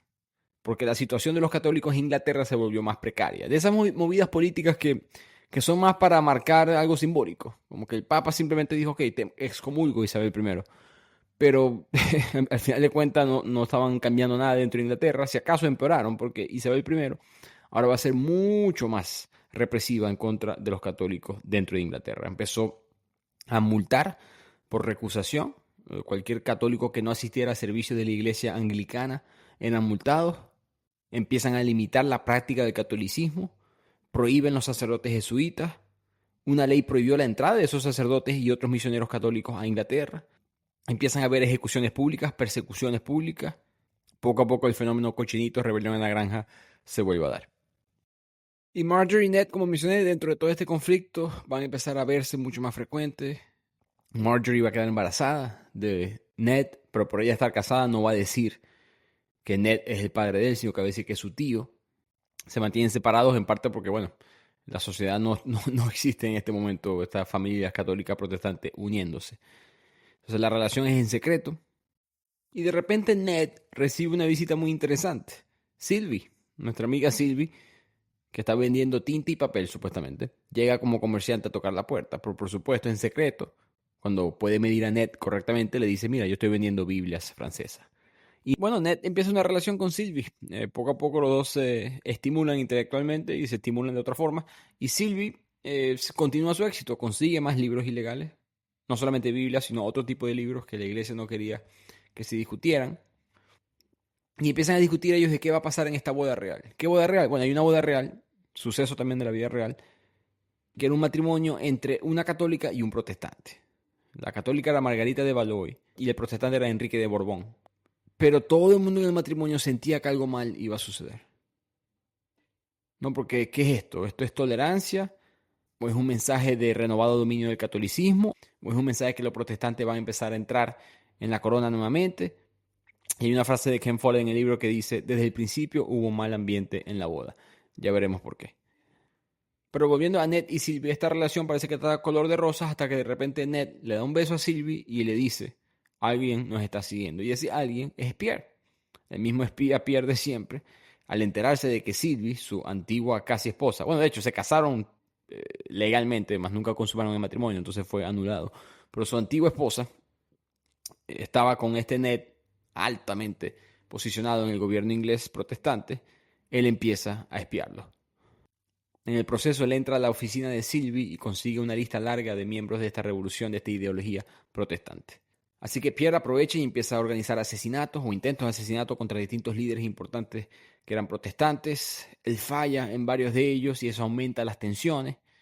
Pero Pierre no se rinde y eventualmente asesina a Coligny, un hombre muy importante de la religión protestante. Y con eso Pierre empieza lo que se llama una rebelión católica. Pierre, repito, ficticio, el evento verdadero. Pierre reclama la victoria católica. Distintos católicos que eran parte de todo este complot empiezan a sonar las campanas de las iglesias para anunciar un disturbio, para anunciar la rebelión, recuperar la religión correcta, entre comillas, dentro del territorio francés. Sylvie se escapa, Ned la protege, pero la carnicería ha comenzado. Esta carnicería, esta matanza, es uno de los eventos más conocidos en la historia, la masacre de San Bartolomé. Fue el 24 de agosto de 1572 en Francia, en París y otras ciudades francesas. Miles de protestantes fueron asesinados por católicos en un episodio de violencia masiva. En la vida real, el rey Carlos IX de Francia y su mamá, Catalina de Medici, fueron percibidos como los principales responsables, pero los detalles están un poquito debatibles hoy en día. ¿Y qué tenía que ver la boda esa que mencioné, la boda real? Bueno, porque en la boda empieza. Sirvió para catalizar la masacre. Fue un evento más que radicalizó a los católicos. La masacre duró días y los números son difíciles por lo antiguo y lo difícil, repito, que era medir estas cosas, pero se estima entre 5.000, el estimado más conservador, y 30.000 protestantes que fueron asesinados en la masacre. Así que eso es la vida real. En la obra, Pierre aprovecha y quema la tienda de Sylvie. En un momento la madre de Sylvie estaba ahí y le trató de disparar a Pierre y a lo que hizo eso se dio cuenta de que soy mujer muerta y ella se suicida. Entonces cuando Sylvie y Ned llegan a la tienda, está la tienda ya quemada con el cuerpo de su madre adentro. Y ahí Ned y Sylvie básicamente se escapan de Francia asilados políticos. Ned no, porque ya es alguien representante de la corona, pero Sylvie fingen que es esposa de Ned para escaparla de Francia. Y Sylvie termina entonces, por lo tanto, visitando esta ciudad ficticia de Kingsbridge y queda enamorada de la misma, el encanto de la ciudad, la catedral. Y Sylvie dice, bueno, esto es lo que yo quiero, ¿no? Como que después de toda esta vida de traficante de Biblias francesas, de repente quiero establecerme y tener mi propia familia, pero ella no puede tener hijos, aparentemente le cuesta con Ned. Lo que importa es que eso lo empuja a él a querer ser más padre de Roger, ¿no? Porque todo este tiempo Roger lo ve a él como un tío. Esa es la mentira que tienen Marjorie y Ned en cuanto a él. Pero se nota que le va a costar tener una buena relación con su hijo, porque Roger en un momento le pregunta a su tío, que en verdad es su padre, ¿por qué es que la reina odia a los católicos? ¿Y por qué están ejecutando a los sacerdotes? Porque en este punto la reina Isabel I está ejecutando a miembros de la iglesia. La excusa es que varios de estos sacerdotes están tratando de contactar a María Estuardo. Y aquí es cuando Isabel I empieza a debatir en su mente. Quizás mi prima, Mary Stuart, es muy peligrosa que esté viva. Mientras tanto, en París, Rollo Fitzgerald se reúne con duques, con personas de la aristocracia, con Pierre, con la familia Guise, para planificar una invasión católica de Inglaterra. Están buscando el apoyo de María Stuart, que no se los ha dado por si acaso, pero quiere el apoyo de alguien, de la figura más importante ahorita dentro del catolicismo, que es Mary Stuart. Y en ese momento, en esa reunión, Pierre se entera de su hijastro. Recordemos a Alain, que es este hijo que tiene que aceptar legalmente, pero que no es hijo de él. Ese hijastro se convirtió en protestante. Y Pierre, eso es un insulto para él, porque ese hijastro tiene su apellido. Él decide, bueno, voy a hacer lo que siempre he querido hacer, matar a mi esposa. Mata a Odette, la asfixia, pero luego entra en pánico. Y no cubrió sus pistas bien, no lo pensó bien cómo mató a Odette. Y poco a poco su hijastro, Alain, empieza a sospechar de él. Aquí la obra avanza un par de años más adelante. María y Alison ya llevan años encarceladas en un castillo de Sheffield, en Inglaterra, donde hay un parque cercano donde por lo menos las dejan ir y visitar y tener un poco de naturaleza. Y ahí Alison se reúne con Rollo Fitzgerald, que empieza a contarle, mira, dile a Mary Stuart, dile que hay un plan de invadir Inglaterra, de parte de nosotros católicos, que queremos que tú seas la intermediaria de este plan para volver al catolicismo. Y Ned, con su red de informantes, eventualmente consigue toda esta evidencia. Y el plan final, el que se está planeando de parte de todas estas facciones católicas, es derrocar a la reina Isabel I, asesinarla y restaurar a María Stuart como la reina legítima de Inglaterra. Y por supuesto con eso traer el catolicismo de regreso a la corona, al país. El plan es llamado oficialmente la conspiración de Babington, en honor a Anthony Babington, uno de los pensadores del plan. Lo que sucede en la obra y parte de la vida real, María Stuart, en este punto quiero que entiendan esto. Ella lleva 19 años de su vida presa. Y a él le llega esta oferta de sacarte de la cárcel y devolver el catolicismo a Inglaterra, y ella aceptó sin tener muy en cuenta las consecuencias de lo que ella estaba haciendo. Porque apenas reciben la carta final, Ned recibe la carta final mostrando este complot contra Isabel, él y el Servicio Secreto Real empiezan los arrestos. Pero lo más importante, Isabel I, en contra de los deseos de Ned y de muchas personas, porque sabían el costo político de esto, toma una decisión: firmar la sentencia de muerte de Mary Stuart, su prima. Aquí le voy a contar las cosas como sucedieron en la vida real. El 7 de febrero de 1587, enfrenta una multitud que se compadece de ella, porque saben que ella siempre fue un peón en todo este problema católico protestante, en todo este problema de la corona. Se establece la ejecución de María Stuart en una gran sala de un castillo. Un verdugo le iba a cortar la cabeza con un hacha. Cuando llega la mañana de su muerte, María está con una calma y dignidad que impresionó a todos los presentes, según los reportes. Se vistió con una túnica de terciopelo negro, con un traje de seda rojo, que era el color de martirio en la fe católica. Caminó con firmeza y se preparó para la ejecución, mientras iba acompañada por dos de sus damas de compañía y rezando en latín en voz alta. Ella pasó las últimas 24 horas en plena oración y meditación. Entregó sus pertenencias a sus sirvientes y seguidores.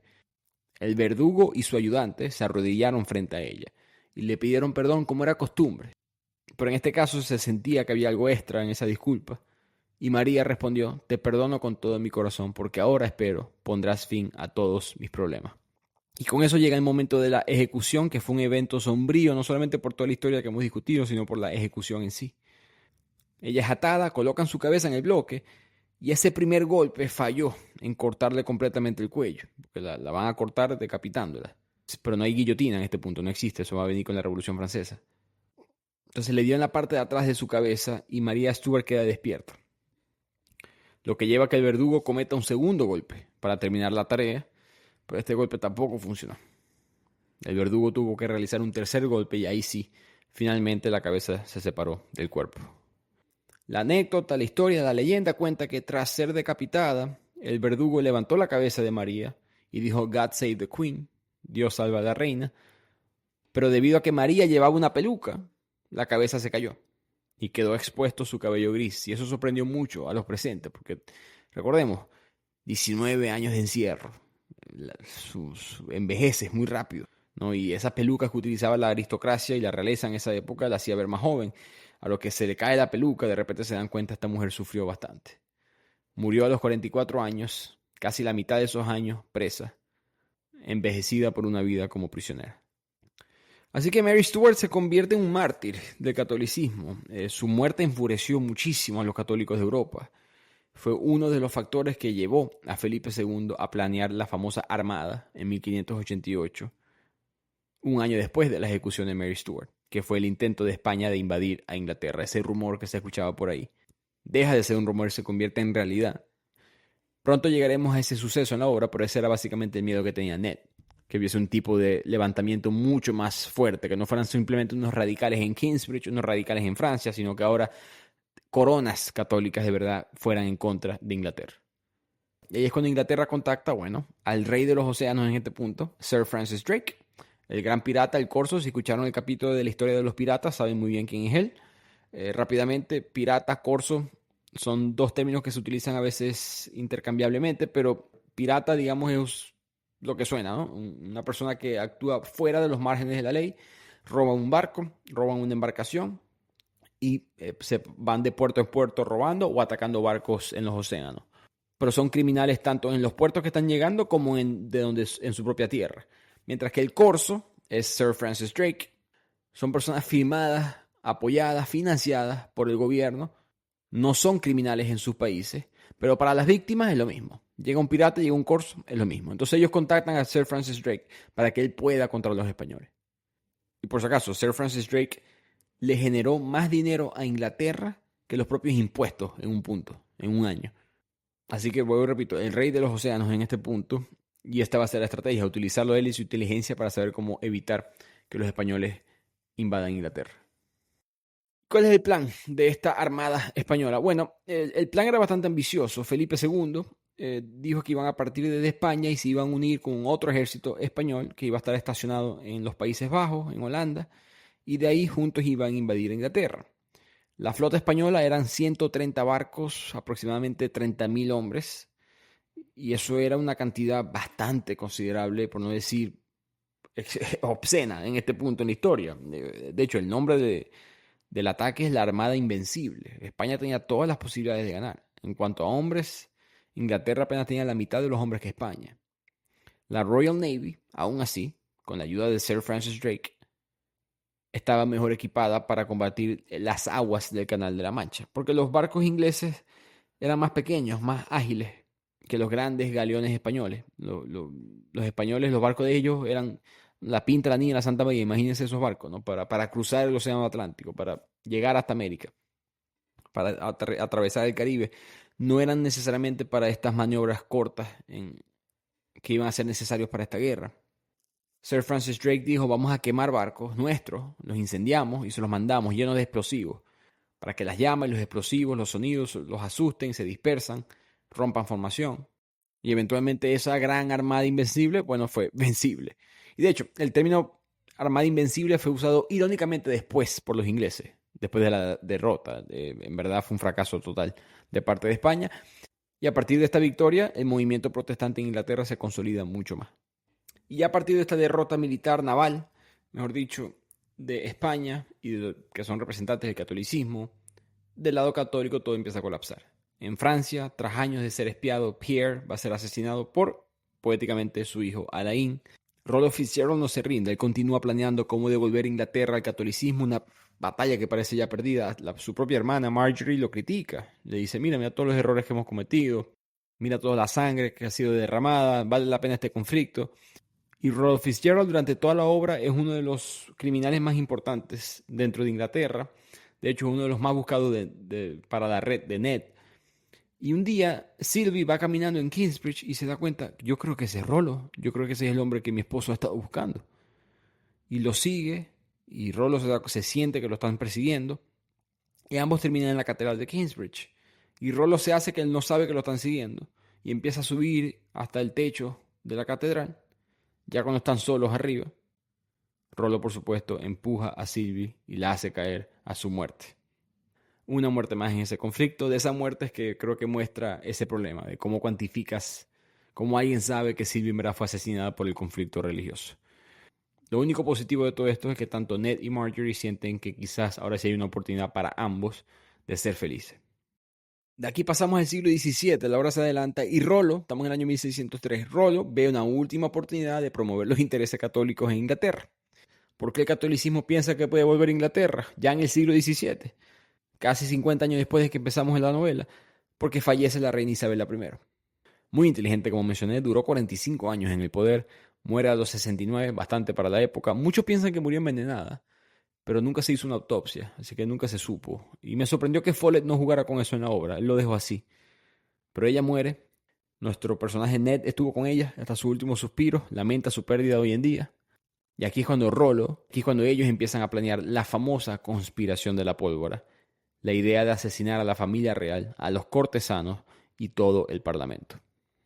Rollo empieza a reclutar en secreto a distintos conspiradores y consigue un hombre llamado Guy Fawkes. Es ese hombre que su cara es representada en B para Vendetta, en Anonymous, que mencioné al principio del episodio. Guy Fawkes fue un soldado inglés católico. Es difícil saber exactamente los sondeos porque no se hacían ese tipo de cosas. Pero se estima que durante todo el siglo XV y principios del siglo XVI los católicos continuaban siendo mayoría en Inglaterra, pero no cuenta que eso era más que todo en los campos, en pueblos pequeños, en las clases bajas y medias. De ahí era Guy Fawkes, de una clase media. Su padre era protestante, irónicamente, pero su madre era católica. Y cuando su padre muere, cuando él tenía solamente 8 años, su madre se casó con un católico muy ferviente, muy radical. Y eso poco a poco empezó a influir profundamente en las creencias religiosas de Guy Fawkes, que adoptó la fe católica de una manera muy fervorosa. A sus 23 años, él decide dejar Inglaterra y se convierte en un mercenario en estas guerras religiosas que ya discutimos en el libro, las guerras entre los protestantes y católicos, y ahí él aprende de explosivos. Recordemos eso mientras hablamos del plan. Así que Ned tiene que vigilar cualquier tipo de intento en contra del gobierno y por ahora empiezan a llegar rumores. Se dice en los bajos fondos que hay un complot para asesinar a tu rey. Y uno de sus informantes le pasa un papel, un nombre. El papel de Guy Fawkes. El plan es asesinar al rey Jacobo I, a Jaime de Inglaterra, el hijo de Mary Stuart, volar el parlamento y restaurar el catolicismo en el país. ¿Cómo lo van a hacer? Bueno, ellos están cavando desde el subsuelo un hueco debajo de la sala del Consejo Real en Westminster. Y ahí van a colocar 36 barriles de pólvora y los van a explotar cuando encima de esos barriles esté toda la élite política protestante en un cuarto. Esto es de la vida real. Aquí no estoy inventando nada, ni Follett inventó nada. Todo esto pasó en la vida real. Y ellos ocultan todos estos barriles con leña. Básicamente ponen bloques de leña para hacer pensar que hay algún tipo de construcción, algún tipo de trabajo y leña quizás hasta abandonada que está allá abajo. Detrás de esa leña están los barriles, los 36 barriles de pólvora, que poco a poco se van infiltrando en este túnel subterráneo. Y aquí es cuando Follett juega un poco con la obra. Marjorie se da cuenta de lo que estaba pasando, de que Rollo está involucrado en algo grave, en algo masivo, y Rollo le dice a Marjorie, a su hermana, hey, mantente alejada del parlamento este día. Ella, muy temerosa de su hermano, escribe una carta anónima detallando la conspiración y se la entrega a un hombre noble para que se la entregue a Ned, a su esposo en este punto. Ya Marjorie y Ned se casan después de la muerte de Sylvie, pero ella no quiere, por cuestión de principios, por miedo a Rollo, por todo esto que está sucediendo, no quiere decirle a su esposo directamente que Rollo está involucrado y que algo va a pasar en el parlamento este día, sino que se lo da a alguien más para que hable con su esposo. Pero eventualmente Ned, siempre inteligente también, le metió presión a este hombre de la nobleza que le entregó la carta y tuvo que confesar quién le dio su carta y cuando se entera que es su esposa, Ned interroga a su propia esposa. Y ahí es que ella confiesa lo que sabe y Ned está molestísimo. Y aquí Ned decide entrevistar cara a cara, mano a mano, a Guy Fawkes. Una escena muy surreal, en verdad, ¿no? Ned Wheeler con Guy Fawkes. Y Ned lo nota nervioso, pero no puede comprobar ni conseguir nada, no hay evidencia. Y lo empieza a caminar por debajo de los túneles, ¿no? Porque esos túneles se sabían que existían. Y él no ve nada, ve la leña, pero no le presta atención, hasta que de repente se acuerda de Sylvie. Y eso fue un momento casi como Sylvie hablándole a Ned desde el más allá. Ned se acuerda de que Sylvie escondía sus Biblias francesas debajo de bloques de leña. Con esa información descubre los barriles de pólvora. Guy Fawkes intenta huir, pero es detenido. Ned finalmente intercepta a Rollo en Newcastle, que finalmente se rinde y sucumbe a una muerte rápida. Y aquí finalmente Ned, después de décadas trabajando para la corona, regresa a Kingsbridge para vivir junto a Marjorie. Pero ¿qué es lo que sucedió en la vida real? En esta conspiración de la pólvora, como mencioné, el objetivo, asesinar al rey Jacobo, a los líderes protestantes, crear caos, instaurar un gobierno católico en Inglaterra. El grupo alquiló una bodega debajo de la Cámara de los Representantes, la Cámara de los Lores, y la llenó con los 36 barriles de pólvora que mencionaron, que por si acaso, 36 barriles de pólvora, o sea, una explosión tan devastadora que sin duda alguna mata a todos los presentes en una sesión inaugural en el Parlamento. El que iba a estar encargado de encender la mecha era Guy Fawkes. Este hombre no solamente protestó, digamos, en la calle, sino que literalmente planeaba explotar al gobierno. De ahí su fama. Ahora, en la vida real sí hubo un traidor, porque el complot comenzó a desmoronarse cuando uno de los conspiradores, temeroso de que algunos de sus amigos católicos también estuvieran en peligro, envió una carta anónima a un hombre de la nobleza, advirtiendo: hey, por favor, tú, amigo mío, no asistas a la apertura del Parlamento. Y unos días antes de esta inauguración en el Parlamento, los agarran a todos. Algunos de esos aliados y conspiradores murieron con enfrentamientos con armas con las tropas reales. Otros fueron capturados, juzgados y ejecutados por traición. Y todo esto sucedió un 5 de noviembre, que en el Reino Unido todavía se celebra como el Bonfire Night, o el Día de Guy Fawkes, donde se encienden hogueras, hay fuegos artificiales en conmemoración del fracaso del complot. Así que esa es la historia completa de la vida real. En la obra, Una columna de fuego, ya entienden más por qué el título, ¿no?, de este libro. Nuestro personaje Ned ya tiene 80 años, vive feliz, vive retirado, y está hablando con su nieto, que le cuenta que él quiere vivir en un mundo que de verdad se pueda practicar cualquier religión, que de verdad exista la tolerancia religiosa. Y aquí es cuando el nieto le avisa a su abuelo: yo y un grupo de personas tenemos un plan de comenzar una colonia donde podamos practicar nuestras creencias sin interferencia. Partimos la próxima semana en un barco que se llama el Mayflower. Por supuesto, el famoso barco que va a empezar la emigración inglesa a lo que es ahora Estados Unidos. Ned se despide de su nieto, mira a la catedral de Kingsbridge y mira el cementerio que está al lado de la misma, donde están los cuerpos de Sylvie y Marjorie. Y así se acaba la obra. A mí me encantó el final, porque yo durante todo el libro yo estoy pensando yo mismo, esta historia importa, ¿no? Porque lo que yo mencioné al principio, la llegada de los europeos al continente americano, la cultura que va a ser implementada, las religiones que van a ser implementadas, y me gustó el final porque es como un Ken Follett diciéndome: sí, Ricardo, yo estoy con vos, como que yo estoy de acuerdo contigo. Aquí te dejo este final que muestra de que todo este conflicto religioso va a tener influencia en lo que es el nuevo mundo. Aquí van a llegar estas personas con esta idea, en verdad, de la tolerancia religiosa, que en verdad Estados Unidos es el que la practica, a un costo, por supuesto. ¿Cuál fue el costo? Bueno, ya es otra discusión y todos lo sabemos ese tema. Pero el Mayflower, todavía, las primeras colonias de Estados Unidos que llega del Mayflower, creo que un 10% de la población estadounidense que tiene descendencia de este grupo. El barco, por si acaso, transportó 102 pasajeros hasta lo que es hoy en día Massachusetts, donde está Boston. Fue la colonia de Plymouth. Y ahí empieza la colonización inglesa, en verdad, de América del Norte. Con este símbolo de libertad religiosa, porque todos los que están en este barco son protestantes, son peregrinos, los pilgrims, ¿no? Si los que saben, me imagino que saben de la celebración del Día de Acción de Gracia en Estados Unidos, Thanksgiving, esa celebración de los peregrinos, la primera comida, el pavo, todo esto. Un poquito de mentiras en esa historia, pero el punto es que es un subgrupo de puritanos. Recordemos lo que mencioné, ¿no?, que estos protestantes van a ser bastante conservadores. Y ellos querían reformar a la iglesia de Inglaterra desde adentro. Eran separatistas, querían romper por completo con la iglesia. Eran parte de la tradición protestante, pero rechazaban muchas de las prácticas de los rituales de la iglesia en Inglaterra. Decían que ustedes están todavía muy similares al catolicismo. Queremos una versión más pura, más sencilla del cristianismo. Eso, por supuesto, causó que ellos fueran perseguidos por los propios protestantes. Los protestantes empiezan a perseguir después a todos los subgrupos. Y ahí es que los peregrinos dicen, bueno, miren, los católicos, la iglesia católica no pudo con los protestantes, de Inglaterra por lo menos. Tenemos que irnos y empezar de cero en otra tierra. Y ese fue el plan de los peregrinos y ese fue el plan, con esa idea se funda Estados Unidos. Si se preguntan por qué los estadounidenses son tan fuertes con su constitución y sus ideas y sus valores, por qué son tan escépticos del gobierno y todas estas cosas, bueno, estos son los que fundan el país, esos son los ideales. Son personas que están huyendo del gobierno, no ven al gobierno como algo favorable de por sí. Y más adelante, Thomas Jefferson y grandes líderes próceres de Estados Unidos son todo menos puritanos.